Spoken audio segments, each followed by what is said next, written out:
I'm one of those women that didn't speak up while the abuse was going on. It also took me over a decade to talk about it to anyone. Nobody knew exactly what I was going through. And there's so many people that I've seen get eviscerated basically because they don't say anything in the moment of when it's going on.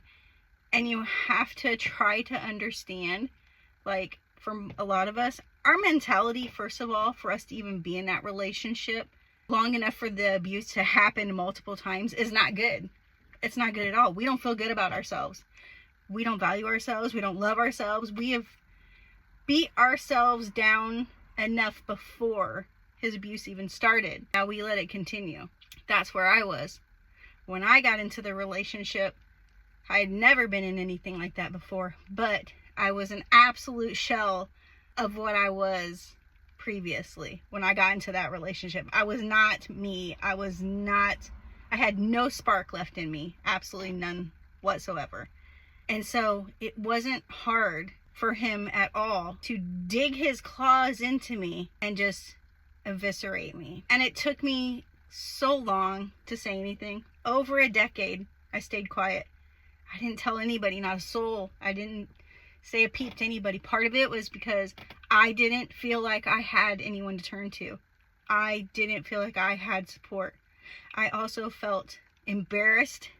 I felt very ashamed because I think the me before that would have said, I would never stay with somebody that does something like that.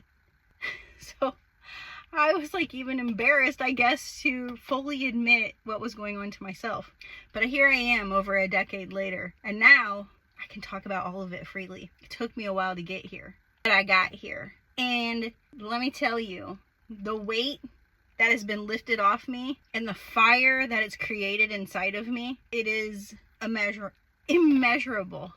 So I just want to say to those of you that are still living with it secretly, maybe you're in the middle of it, I pray that you find a way to get out. But the ones of you that are on the other side of it and never spoke about it, let's start speaking up. Let's start giving a voice to the self that didn't have the voice before, and hope that we can lend some support to someone that might be in the middle of it, to hopefully for them to see that they can get out of it and be on the other side. And life can be so crazy, amazingly different and beautiful.